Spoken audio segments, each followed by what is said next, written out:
Seigneur Jésus-Christ. Nous allons donc commencer notre enregistrement. Nous parlons aujourd'hui du troisième thème, j'aimerais dire, du troisième chapitre de notre thème principal intitulé Le royaume de Dieu. Le royaume de Dieu, de ce thème nous avons 4 chapitres.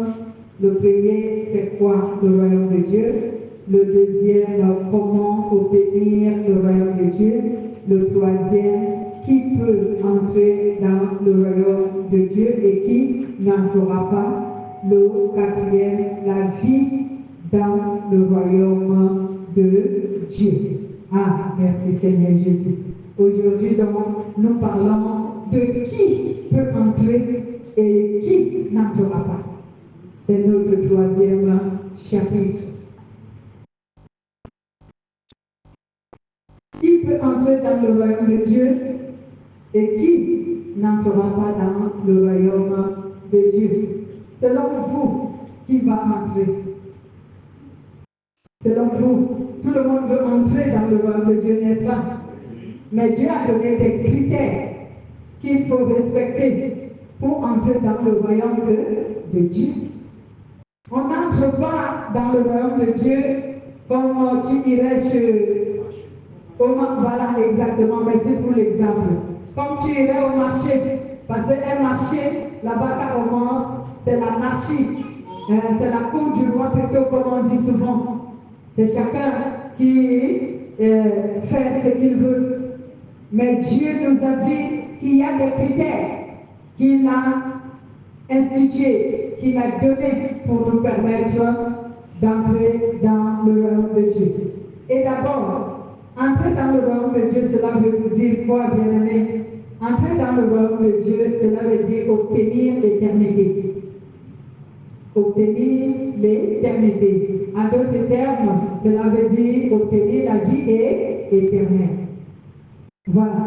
Donc, lorsqu'on vous dit entrer dans le royaume de Dieu, on veut dire que la personne qui veut obtenir l'éternité. Il est donc question ici que nous sachions aujourd'hui qui entrera, qui sera élu, qui entrera dans ce royaume et qui ne pourra pas entrer. Amen. Essayons d'abord de lire quelques versets bibliques avant d'interpréter cette parole pour savoir qui peut entrer et qui ne pourra pas entrer. Matthieu chapitre 7 au verset 13 à 14. Luc chapitre 13 verset 23 à 30. Luc chapitre 12 verset 35 à 40. Je vais recommencer, ne vous inquiétez pas, je vais recommencer. Matthieu chapitre 7, verset 13 à 14. Luc, chapitre 13, verset 23 à 30. Le livre de Luc encore, une deuxième fois, chapitre 12, verset 35 à 40. Voilà, la personne qui trouve la première référence pour commencer la lecture. Matthieu 7, verset 13 à 14. Entrez par la porte étroite, car large est la porte et spacieux le chemin qui mène à la perdition. Et il y en a beaucoup qui entrent par là. Mais étroite est la porte et resserré le chemin qui mène à la vie. Et il y en a peu qui le trouvent. Oui, jusqu'à 14, c'est bon. Merci. Qu'est-ce que la parole nous dit? Entrez par la porte étroite, car large est la porte et spacieux le chemin qui mène à la perdition. On dit large est la porte et spacieux est le chemin qui mène où? À la perdition. La perdition veut dire ceux qui se sont éloignés de Dieu, de sa volonté. Il dit, et il y en a beaucoup qui entrent par là. Donc, beaucoup de gens passent par la porte qui est large et spacieux, ce chemin qui mène à la perdition. Et ils pensent qu'en passant par là, ils vont arriver dans le royaume de Dieu. La Bible continue, elle nous dit ici, mais étroite est la porte et resserré est le chemin qui mène à la vie, et il y en a peu qui la trouvent. Voici le deuxième chemin. Un chemin et une deuxième porte. Donc, les exemples que Jésus donnait. Donc, il y a une porte qui est étroite et il y a un autre chemin qui est resserré. Et la Bible dit que ce sont des très peu de gens qui voient ce chemin. Et c'est vrai. Lorsqu'une porte est étroite, elle n'est pas tellement visible. Amen. Il faut vraiment chercher pour la voir. Lorsqu'un chemin est resserré, tu as même du mal à l'emprunter. Tu as du mal à passer par là. Donc très peu de gens aperçoivent ce chemin. Voici donc la première référence qui répond à notre question. Qui entrera et qui n'entrera pas? Donc les personnes qui passent par la porte qui est large et spacieuse, ce chemin, ce sont ces personnes qui n'entreront pas. Mais ceux qui passeront par la porte étroite et le chemin est resserré, ce sont ceux qui vont entrer. S'il faut que j'explique ces passages. Bien aimé, un chemin qui est large, ou encore une porte qui est large et un chemin spacieux, ce chemin-là n'a pas de complications pour y marcher. Parce que c'est large.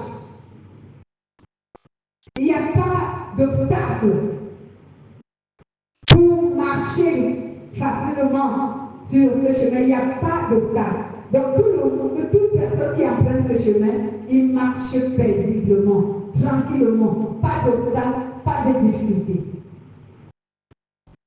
Mais la personne qui emprunte le chemin qui est resserré, ce chemin-là a beaucoup d'obstacles parce qu'il est resserré, il est rétréci. Il faut faufiler pour y entrer. Pourquoi Jésus a donné cette parole, cet exemple? Parce que pour entrer là où la porte est étroite, il faut que tu te façonnes selon la porte pour pouvoir passer. Amen. Il faut que tu te façonnes. Et nous devons nous façonner en quoi? En nous dégageant de tous les fardeaux que nous avons. Les fardeaux qui sont le symbole du péché. Nous devons nous en débarrasser. Parce qu'avec nos péchés, cette porte est tellement étroite. Les péchés sont des bagages qui vont nous empêcher de passer par là. Bien aimé. Donc on doit donc nous défaire de tout ce qui est contraire à la volonté de Jésus-Christ, qui donne accès au royaume. Nous devons nous défaire donc du péché afin de pouvoir passer. Certaines personnes se disent, comme j'ai dit dimanche dernier, que parce que certains leaders religieux nous enseignent que comme Jésus a accompli le sacrifice sur la croix, tout est accompli. Donc, Jésus a pardonné nos péchés passés, nos péchés présents et même nos péchés futurs. Donc, cela voudrait dire que rien que parce que j'ai fait la confession, Seigneur Jésus, je te dis merci, parce que tu es mort sur la croix pour moi, pardonne-moi mes péchés, viens dans ma vie, accorde-moi ton Esprit Saint. Dès que je finis de confesser ça, et je suis à l'église tous les dimanches ou chaque fois qu'il y a les réunions, je n'ai plus rien d'autre à faire, je serai sauvé. Tu seras surprise, tu ne seras pas sauvé, tu ne vas pas entrer dans le royaume de Dieu. Donc, voici ce que certains leaders font croire aux gens. Jésus est mort pour nos péchés passés, pour nos péchés d'aujourd'hui, pour nos péchés à venir. Donc même si on commet les péchés plus tard, Jésus est mort pour ça. En fait, ils ne savent pas comment faire comprendre cela aux gens. Ce qu'ils devraient dire, c'est quoi? Ce qu'ils devraient dire, c'est que le sacrifice de Jésus sur la croix pardonne tous les péchés, peu importe le temps qu'on les fera, mais à une seule condition. Parce qu'il y a une condition. Même quand tu viens en Christ, ce n'est pas parce que tu as confessé Seigneur Jésus, merci d'être mort sur la croix pour moi, que tu vas recevoir l'Esprit. Non. La Bible déclare que c'est une véritable repentance. Donc ce n'est pas une simple confession, c'est une repentance. Et dans le livre de Proverbes, chapitre 28, verset 13, la repentance consiste en 3 étapes. Tu confesses, donc ce qui veut dire, tu avoues tes péchés, c'est ce qu'on appelle confesser. Et maintenant, tu déclares, tu émets dans ton cœur la volonté de les abandonner.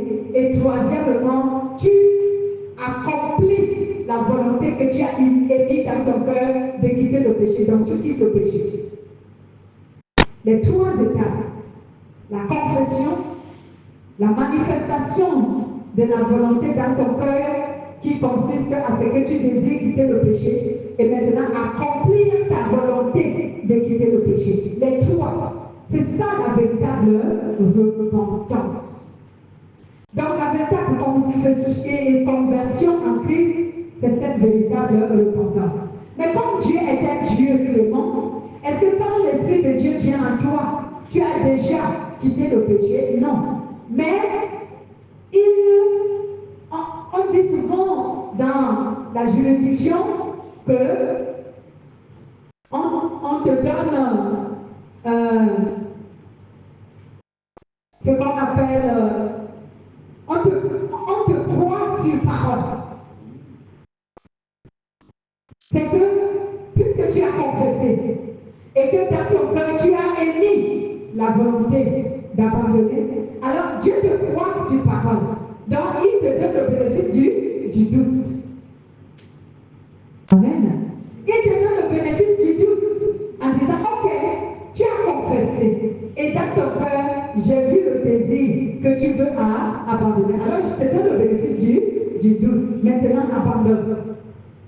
Donc il te donne maintenant son esprit pour que tu puisses abandonner. Pour qu'il t'aide à abandonner. Puisque tu as émis la volonté d'abandonner, alors il te donne son esprit. Donc, quand l'Esprit de Dieu vient en toi, il veut t'aider à accomplir le désir que tu as émis dans ton cœur d'abandonner le péché. Donc tu es encore dans ce cadre où on dit Dieu t'a donné le bénéfice du doute.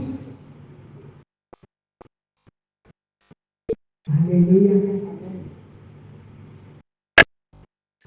Lisons Luc pour que je continue.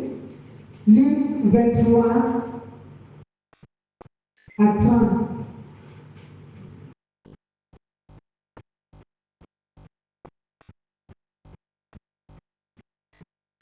Luc 23 à 30. Je vais lire.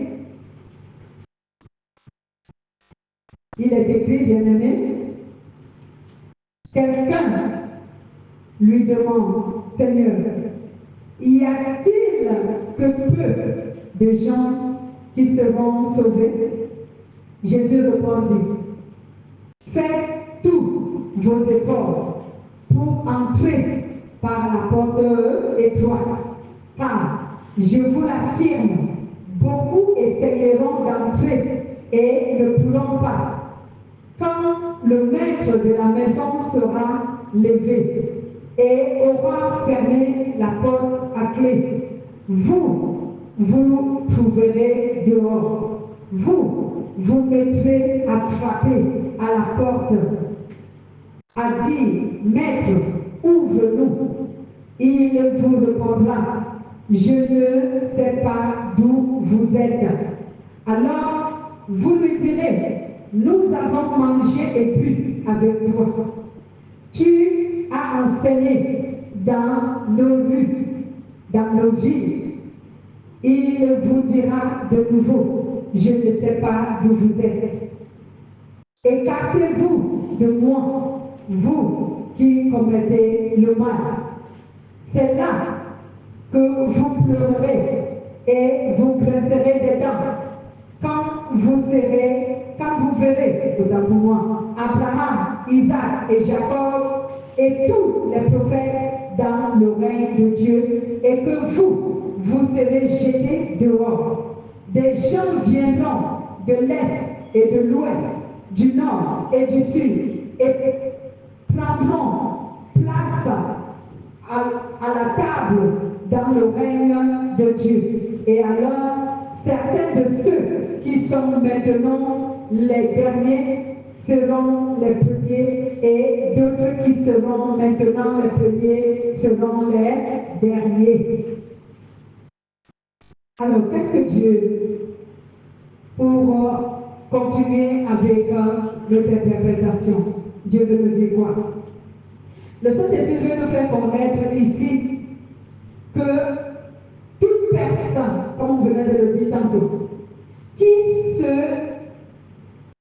dira que juste parce que j'ai confessé la confession de la foi en Jésus, alors je suis sauvé, et qui va continuer à mener sa vie dans l'impureté, dans la débauche, dans le péché, sans savoir que cela le condamne à ne pas hériter la vie éternelle, sera surpris au jour où le royaume de Dieu va se manifester. En d'autres termes, cela commencera au jour où Jésus va enlever l'Église.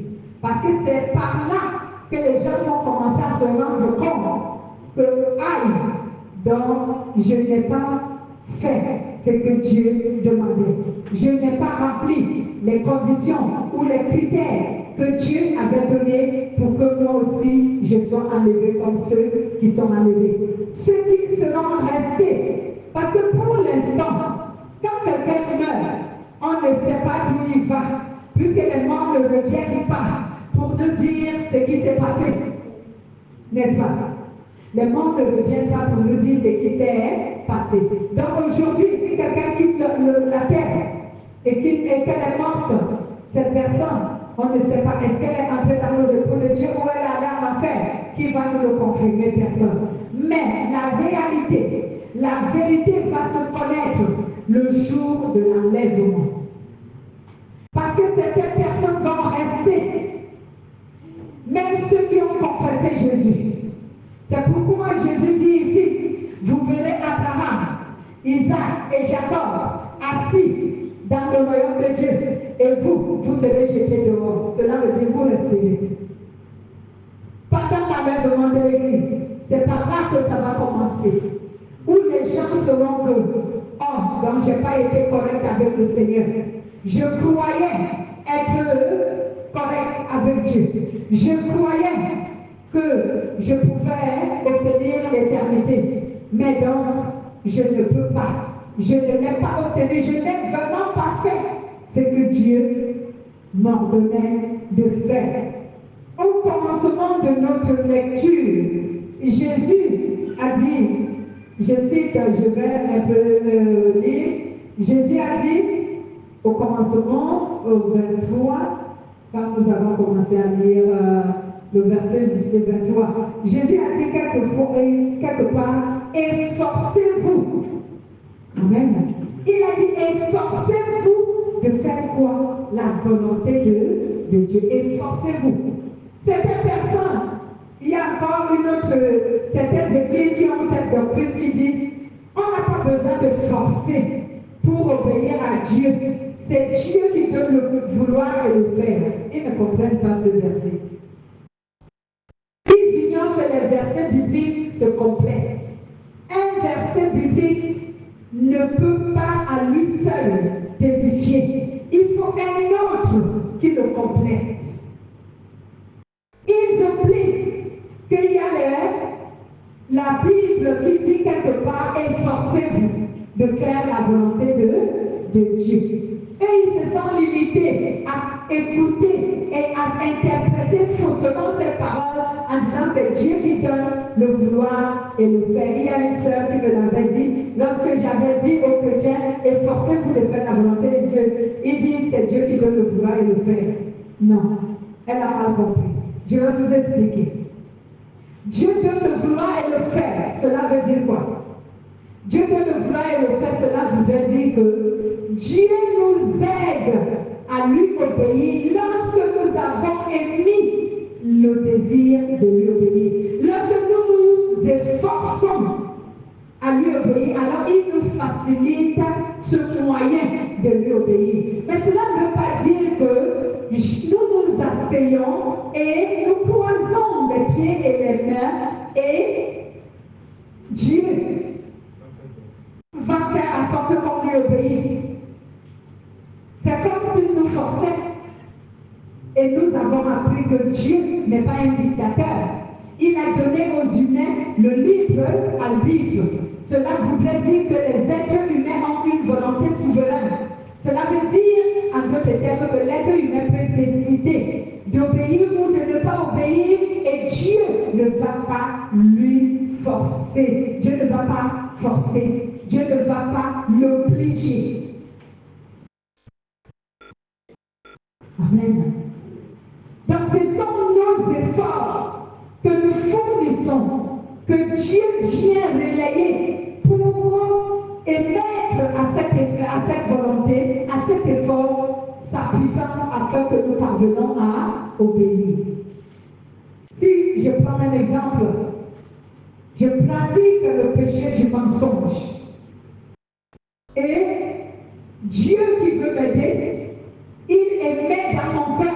D'abord, il me révèle ce péché. Il va me révéler que regarde. Donc, il va me révéler, veut dire, Dieu met cela dans ton cœur pour que tu comprends et que tu réalises toi-même que tu mens. Que tu pratiques le péché du mensonge. Il va faire en sorte que tu le réalises. Et maintenant, dès que cette parole, cette prise de conscience vient dans ton cœur, que tu réalises que tu mens, alors qu'est-ce qui va se passer? Dans mon cœur, dès que je réalise comme ça, Dieu va me parler par rapport à ce qu'il m'a enseigné, que le mensonge est un péché, et il va m'entraîner en enfer. Alors, il faut quoi? Il faut que moi je décide, c'est moi qui dois d'abord décider qu'il faut que je quitte le mensonge. Il faut que j'arrête de mentir. C'est moi qui dois d'abord décider. Et maintenant, lorsque je décide dans mon cœur qu'il faut que j'arrête de mentir, c'est alors que le Saint-Esprit va émettre sa puissance pour me permettre d'assumer la décision ou encore la volonté que j'ai émise dans mon cœur. Alors, il va me donner des mécanismes.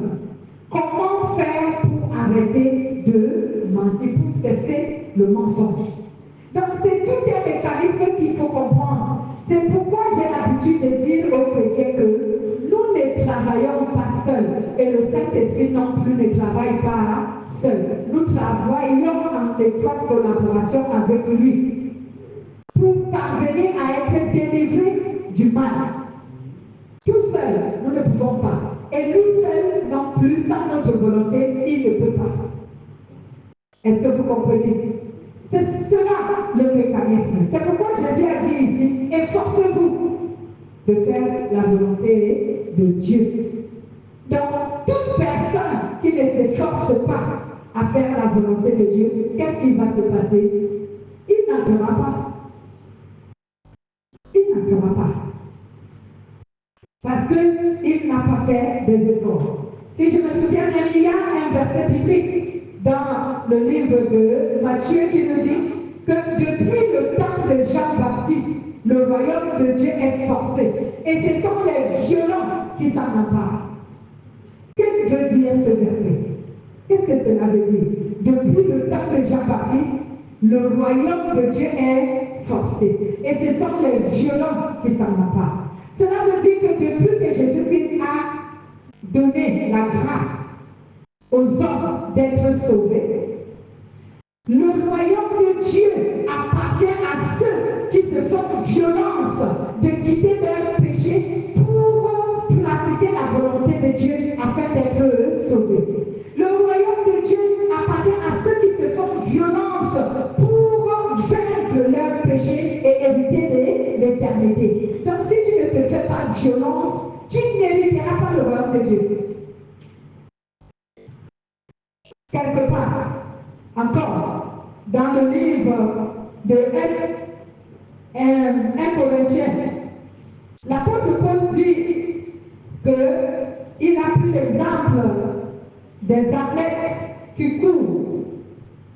Il a dit que ceux-là, lorsqu'ils courent, ils se font violence. N'est-ce pas? Ils se font violence. Ils ne restent pas dans une compétition. Ils font comme si de rien, comme si rien qu'en croisant les bras, ils vont remporter le prix. Non. Au verset chapitre 9, au verset 1 Corinthiens, je veux dire, 1 Corinthiens, chapitre 9, je commence au verset 24 jusqu'au verset 27. Il est écrit: ne savez-vous pas que ceux qui courent dans le stade courent tous, mais qu'un seul reçoit le prix? Courez de manière à l'obtenir. Tout lutteur s'impose toute espèce d'abstinence, pour recevoir une couronne corruptible, nous pour recevoir une couronne incorruptible. Je vais le lire ce verset 25 parce qu'il est très important. Il dit: tout lutteur s'impose toute espèce d'abstinence, pour recevoir une couronne corruptible et nous pour recevoir une couronne incorruptible. Mais moi donc, je cours, mais non pas à l'aventure. Je donne des coups de poing, non pas comme battre de l'air, mais au contraire, je traite durement mon corps et je le tiens assujetti de peur qu'après avoir prêché aux autres, d'être moi-même disqualifié. Vous avez bien entendu? L'apôtre Paul dit au contraire, je traite durement mon corps. Cela veut dire quoi? Cela veut dire qu'il se fait violence. Il se fait violence pour obéir à Dieu, afin qu'il ne soit pas disqualifié. Alors, les gens qui vous ont dit que la grâce est suffisante, la grâce est suffisante, vous pouvez faire tout ce que vous voulez et vous allez vous retrouver dans le royaume de Dieu. Ah, beaucoup seront surpris. Je regarde ta place. Beaucoup seront surpris ce jour-là. Oui, allez-y.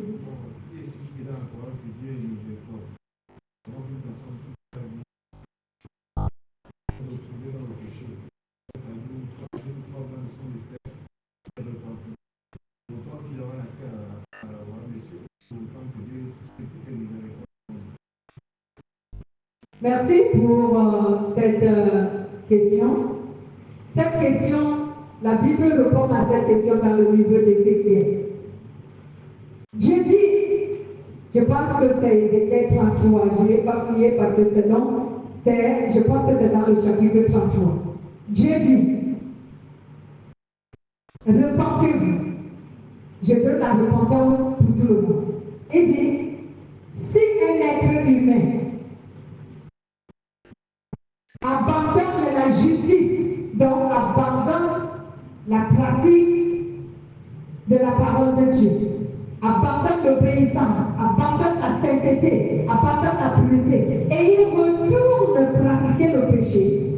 Dieu dit, s'il meurt dans ce péché, il va aller en enfer. La justice, la sainteté, la pureté qu'il a pratiquée autrefois ne sera pas tenue en compte. Mais si un être humain quitte le péché et se convertit et pratique la justice, la droiture, la sainteté, si la mort le trouve en train de pratiquer cela, il sera sauvé.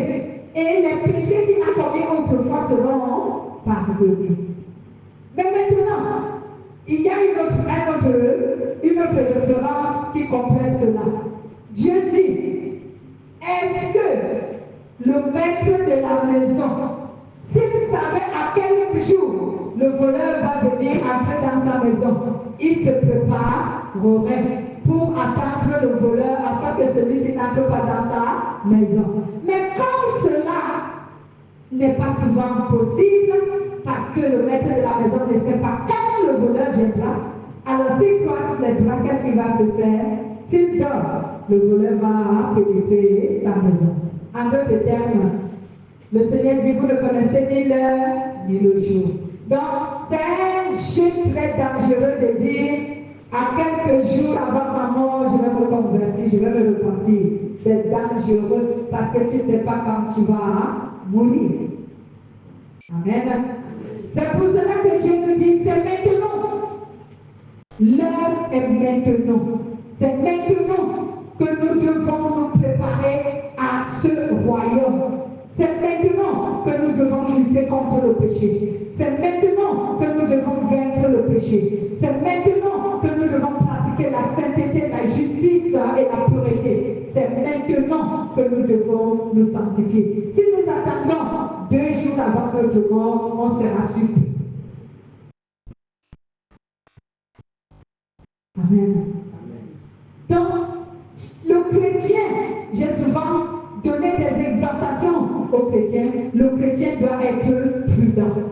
Parce que tu ne connais ni le jour ni l'heure.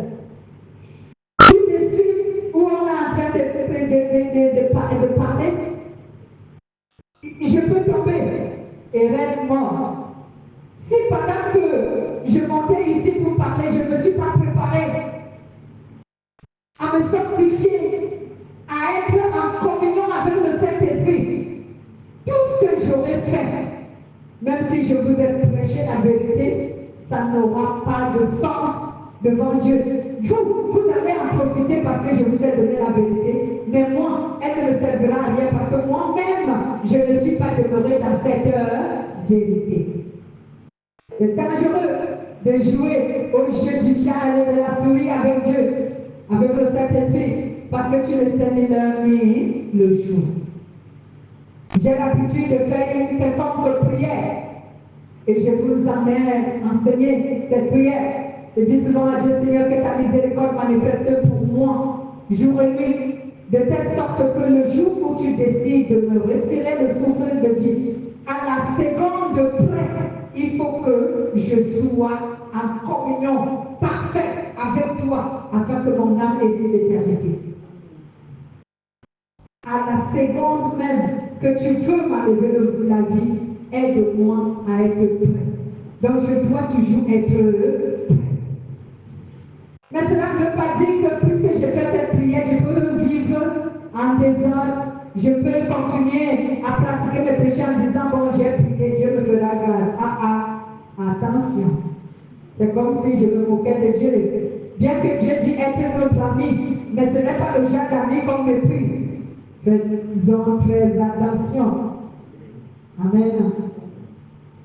Lisons également Luc.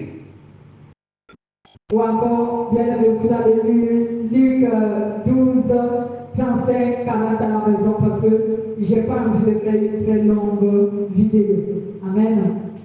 Donc, ceux qui entreront dans le royaume de Dieu, ce sont ceux-là qui auront vu et connu le chemin qui mène au royaume de Dieu. Donc il faut qu'ils voient et qu'ils connaissent le chemin qui mène au royaume de Dieu. Voir et connaître le chemin qui mène au royaume de Dieu, cela veut dire quoi? D'ailleurs, quel est le chemin qui mène au royaume de Dieu? Jean 14, 6. Jésus dit, je suis le chemin, la vérité et la vie. Nul n'arrivera au Père que par moi. Donc, pour que tu puisses entrer dans le royaume de Dieu, il faut d'abord que tu voies ce chemin. Et il faut que tu le connaisses. Cela veut dire quoi en d'autres termes? Bien, en d'autres termes, cela veut dire qu'il faut que tu crois en Jésus, que tu sois déjà converti. Et il faut que tu comprennes ce que la parole de Dieu recommande. Parce qu'il ne suffit pas de venir à l'église, comme je vous ai dit, lorsqu'on était en train de chanter. Il ne suffit pas de venir à l'église, mais l'église est une école où nous devons apprendre à connaître la volonté de Dieu, ce qu'il approuve et ce qu'il n'approuve pas. C'est pour cela que l'église a été instituée. Il est bien vrai, nous pouvons adorer Dieu, louer Dieu, prier. C'est bien, je ne suis pas contre cela. Mais la véritable motivation de Dieu, lorsqu'il a donné l'Église, c'était pour que les humains apprennent à connaître sa volonté, ce qu'il approuve et ce qu'il n'approuve pas. Parce que c'est ce qui va les aider à faire la volonté de Dieu. Parce qu'ils savent que si je me comporte de cette manière, Dieu n'approuve pas. Mais si je me conforme de cette manière, Dieu approuve. Donc si tu ne connais pas la parole de Dieu, comment tu sauras ce que Dieu approuve et ce qu'il n'approuve pas? Tu ne sauras pas. Alors, toi, tu ne pourras pas plaire à Dieu. Donc tu n'entreras pas dans son royaume. Alléluia. Donc il faut donc que tu vois et que tu connaisses le chemin qui mène à la vie éternelle. Et ce chemin, c'est la parole de Dieu, qu'on appelle Jésus, Jean 14, 6. Il faut également que tu conserves l'unité de l'esprit avec le Saint-Esprit. Cela veut dire quoi? Cela veut dire qu'il faut que tu sois en communion parfaite avec le Saint-Esprit. Être en communion parfaite avec le Saint-Esprit consiste en quoi? Cela consiste à pratiquer la justice de Dieu, cela consiste à pratiquer la pureté, cela consiste à pratiquer la sainteté. C'est de cette manière que nous demeurons en communion avec le Saint-Esprit. Lorsque nous pratiquons la justice, la pureté et la sainteté. Donc sans ces choses, tu n'entreras pas dans le royaume de Dieu. Amen. Tu n'entreras pas, bien-aimé, dans le royaume de Dieu si tu n'as pas conservé l'unité de l'esprit avec le Saint-Esprit. Et j'ai bien dit, l'unité de l'esprit avec le Saint-Esprit, c'est lorsque nous sommes en communion parfaite avec le Saint-Esprit. Et cette communion consiste à ce que nous devons vivre dans la justice de Dieu, nous devons vivre dans la pureté, nous devons vivre dans la sainteté. Et tu me diras, mais parle-nous un peu de comment est-ce qu'on peut vivre dans la pureté et la sainteté et cela. Donc pour pratiquer la justice, la pureté et la sainteté, cela est le fait de vivre dans la droiture. La droiture est la véritable justice de Dieu. La droiture, l'équité. Il faut vivre dans l'équité. Il faut vivre dans l'intégrité. Il faut vivre dans l'impartialité. Il faut que tu puisses conserver ta conscience et ta moralité pure et sans défaut. Je ne sais pas si vous me comprenez. Amen. C'est ainsi qu'on pratique la justice, la pureté et la sainteté.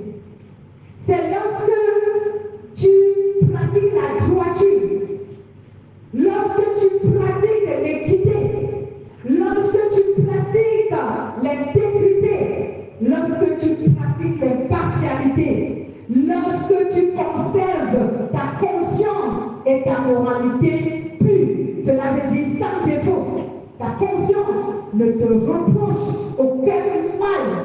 Tu as une conscience pure, tu as une moralité pure, qui est sans défaut. C'est cela, la justice, la pureté et la sainteté.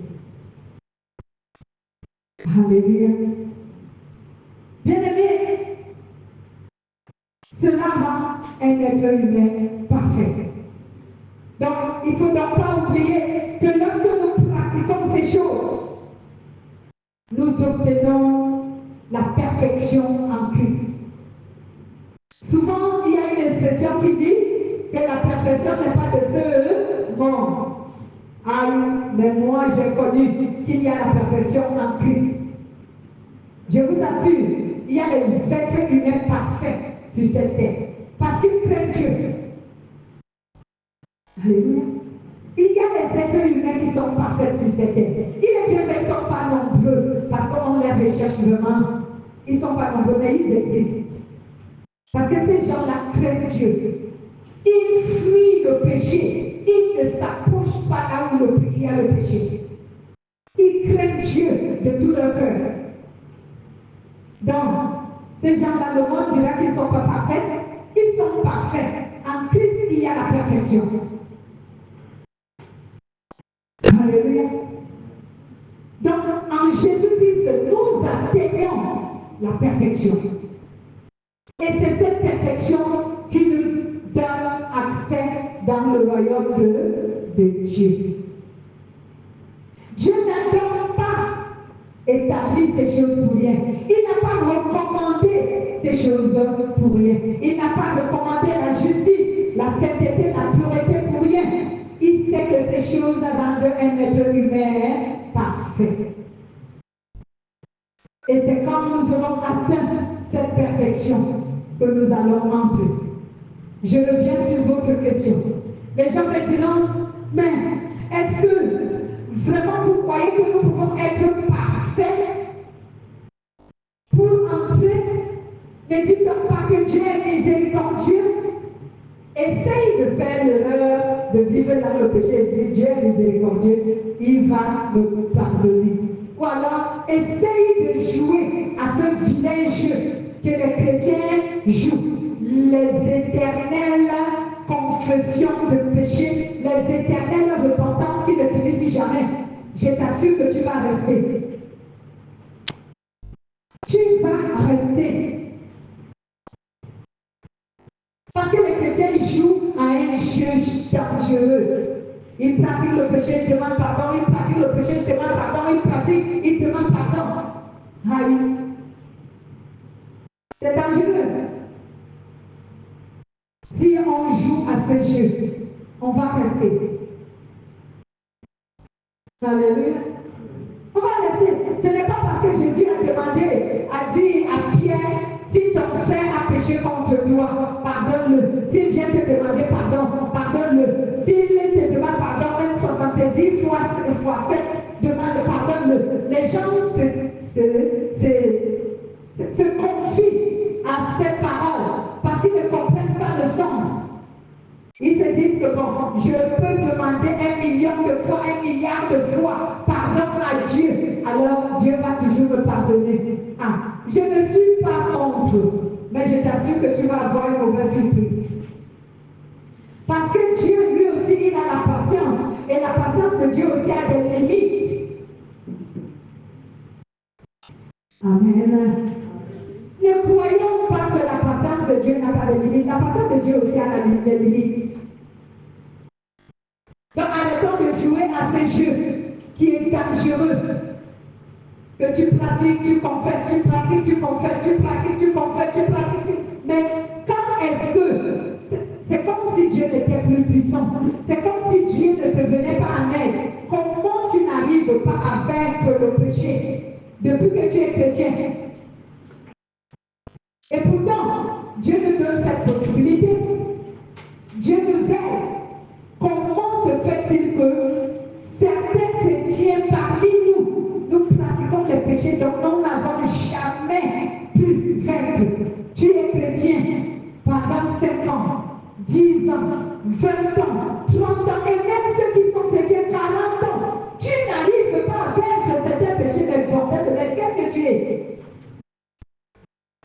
énervant à la fin.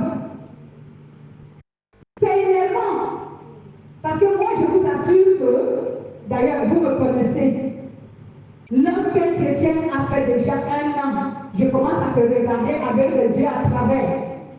Si tu ne n'arrives pas à vaincre certains péchés, je commence à me fâcher.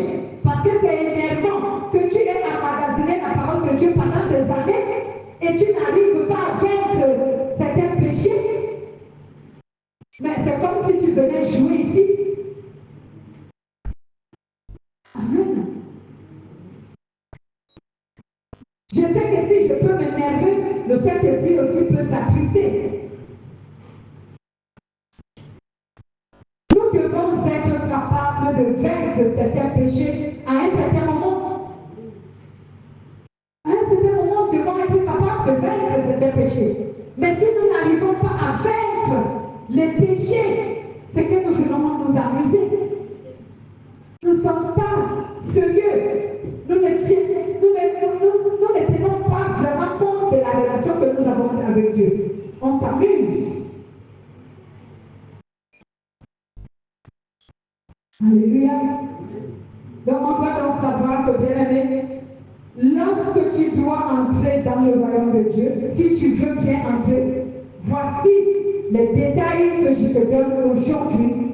Il faut que tu aies vu et connu le chemin qui mène à l'éternité. Ce chemin, c'est Jésus, qu'on appelle la parole de Dieu dans Jean chapitre 14, verset 6. Et j'ai expliqué que connaître et voir le chemin, cela veut dire qu'il faut que tu comprennes, que tu apprennes et que tu comprennes ce que Dieu exige pour ceux qui veulent entrer dans le royaume de Dieu. Mais aussi, il faut que tu conserves l'unité de l'esprit avec le Saint-Esprit. Cela veut dire que tu dois pratiquer la justice, la pureté et la sainteté. Et cela te permet de conserver ton cœur et ton âme purs. Vous lirez Matthieu chapitre 7, verset 21 à 27. Et nous avons encore bien élaboré comment on pratique la justice, la pureté et la sainteté. Cela est le fait de mener une vie de droiture, une vie d'équité, une vie d'intégrité, une vie d'impartialité. Il faut que tu mènes une telle vie et que tu veilles à conserver ta conscience et ta moralité pure et sans reproche, sans défaut. Cela va te permettre d'atteindre la perfection en Christ. Alléluia. Donc maintenant, voici donc qui peut entrer dans le royaume de Dieu. Si tu pratiques tout ceci, tu vas entrer dans le royaume de Dieu. Mais si tu demeures quelqu'un qui s'obstine à ne pas se soumettre à Dieu, quelqu'un qui aime sa vie plus que Dieu, tu vas la perdre. Alors, ceux qui hériteront, ceux qui échoueront et qui n'entreront pas dans le royaume de Dieu, ce sont les incrédules. Les incrédules bien-aimés. Quelqu'un qui est incrédule, c'est une personne qui est difficile à convaincre. C'est une personne qui n'accepte pas facilement la vérité. C'est une personne qui s'oppose à la vérité.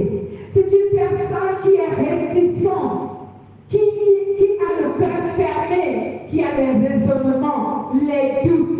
Il ne veut pas comprendre. Il ne veut pas se soumettre.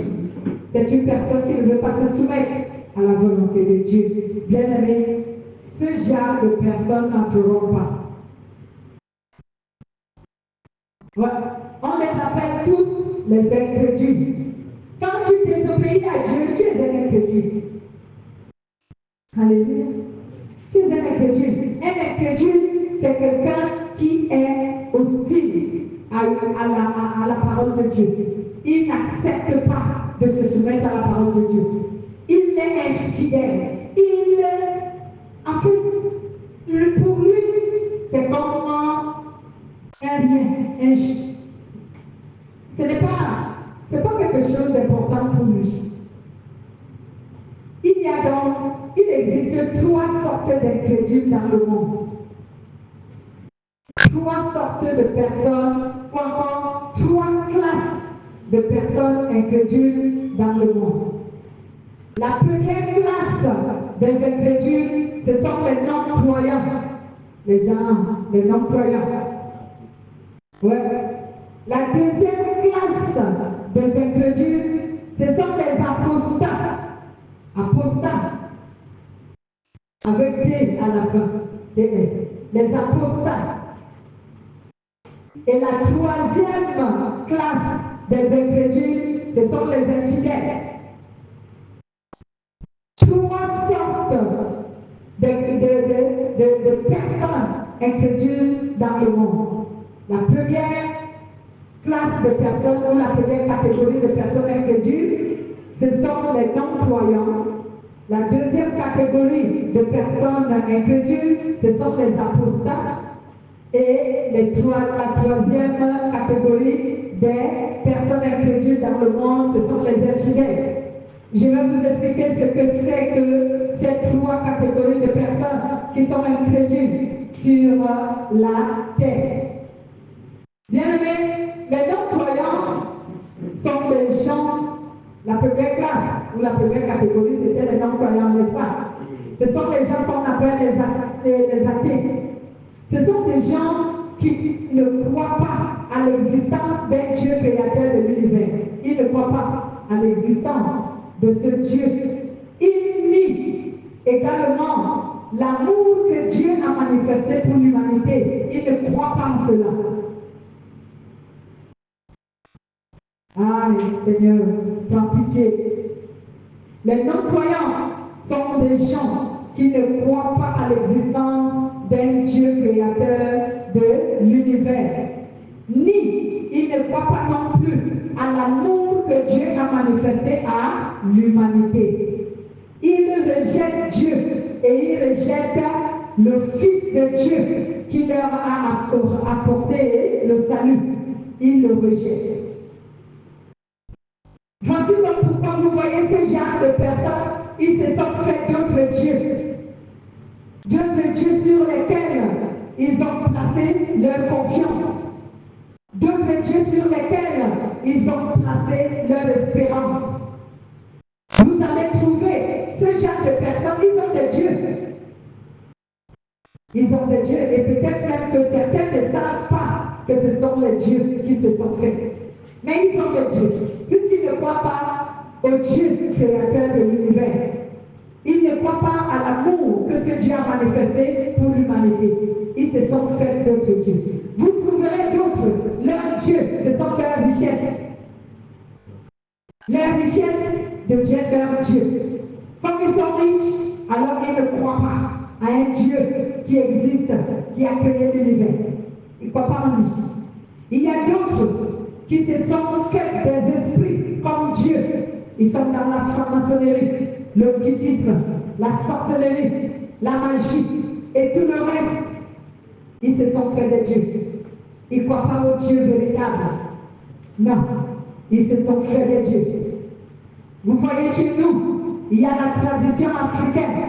Ce sont nos dieux que certaines personnes croient. Quand tu lui dis, va à l'église, va chercher à connaître Dieu et prie Dieu, il sera ton Dieu. Il dit non, non, nous on a la tradition africaine, on a la tradition de nos aïeux, de nos ancêtres.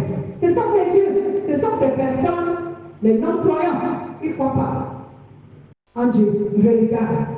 Non, ils ne croient pas. Ils croient à leur fétiche, ils croient à leurs petites statuettes qu'ils ont dans la maison. Ils croient à cette petite bouteille que le féticheur leur a donnée. Ils croient en ça, mais ils ne croient pas au Dieu véritable. Ils croient à leur talisman. Ils croient, ils ont placé leur espérance et leur foi sur les chaînettes magiques, les bagues magiques qu'ils possèdent. C'est à cela qu'ils croient. Ils ne croient pas au véritable Dieu. Ce sont les non-croyants. Ce genre de personnes. Bien-aimés, il y a également la deuxième catégorie de personnes incrédules dans le monde. Comme j'ai dit, ce sont les apostats.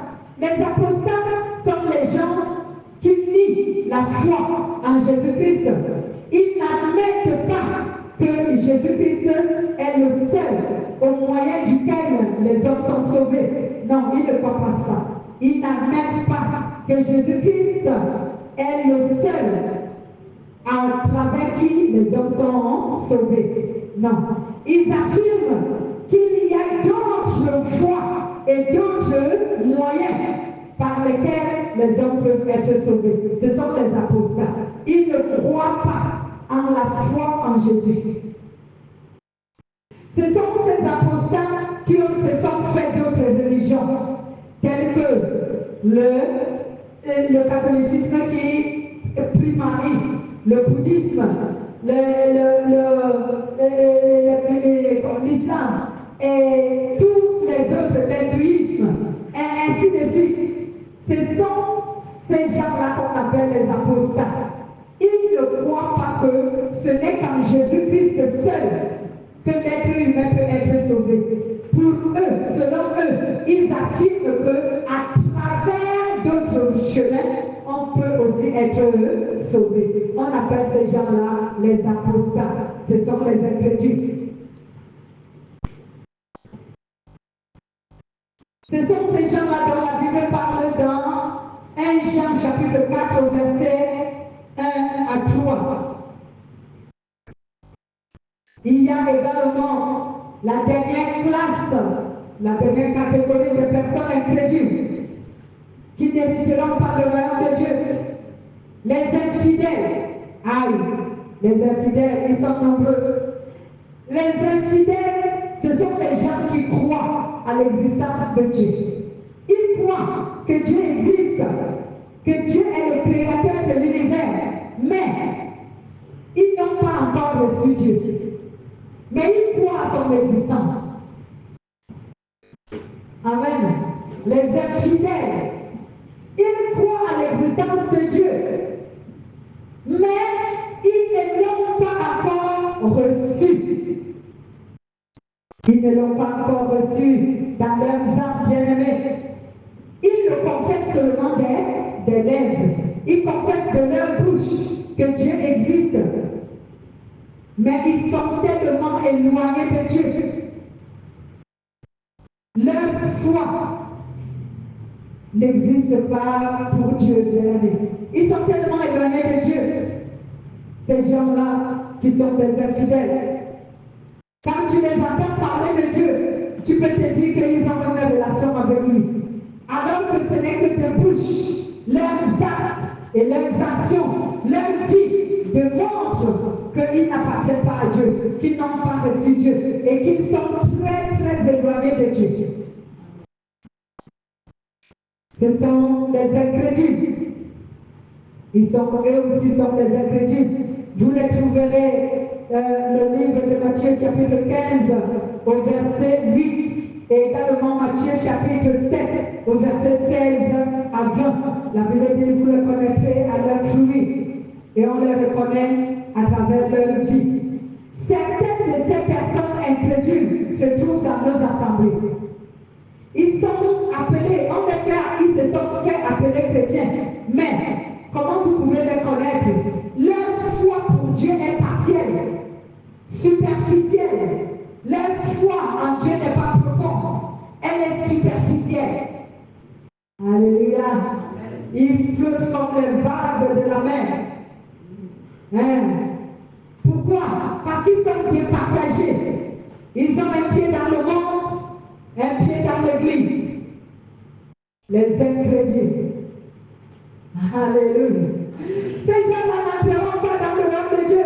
C'est pourquoi l'apôtre Pierre avait dit, c'est dans l'église que le jugement commencera. Il parlait de ces gens-là, ces incrédules, qui se font appeler chrétiens. Mais leur foi pour Dieu est superficielle. Il n'y a pas de profondeur dans leur foi pour Dieu. Leur foi n'est pas véritable. Bien-aimés, ils ne peuvent pas s'attacher à Dieu. Ils sont tellement départagés qu'ils ne peuvent pas s'attacher à Dieu. Ils aiment le monde et ils aiment Dieu. Quelqu'un est dans le bar, mais il chante les louanges pour Dieu. Quelqu'un boit le vin, mais il confesse qu'il est chrétien. Aïe! Est-ce que tu te moques de Dieu cependant? Ou tu te moques de toi-même? Bien-aimé. La Bible déclare qu'on doit faire un choix. Soit tu es pour Dieu, soit tu es pour le monde. Ce sont ces gens-là qui se séduisent. Pour certains, tu les vois. Dimanche, il ne se prépare, il va à l'église. Mais le reste de la semaine, c'est le monde. C'est le monde. Le reste de la semaine, tu es dans le monde. Mais ces gens-là disent que nous aussi nous sommes des chrétiens. Nous aussi on part à l'église. Nous aussi on prie Dieu. Mais j'ai souvent dit que tout le monde, tous les êtres humains prient Dieu, même les satanistes. Il arrive souvent qu'ils prient Dieu. Amen. Tout le monde prie Dieu. Mais cela ne veut pas dire que tous ceux qui prient Dieu appartiennent à Dieu. Je suis désolé. Ce n'est pas parce que tu pries Dieu que tu appartiens à Dieu.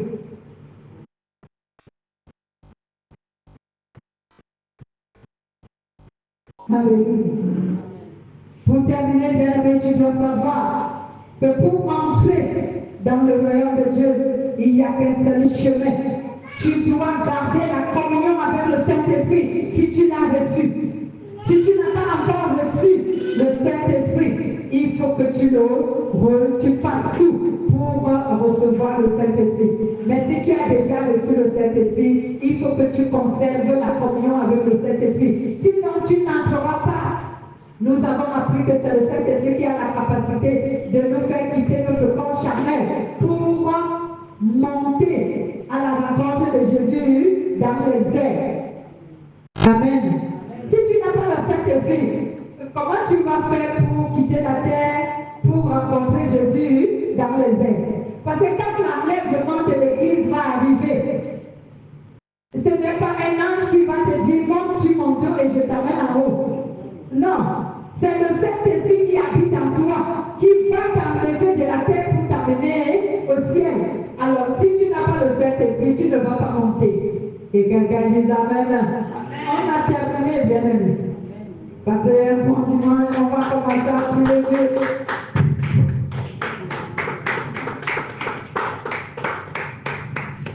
Gloire à Jésus. Mettons-nous debout et commençons donc à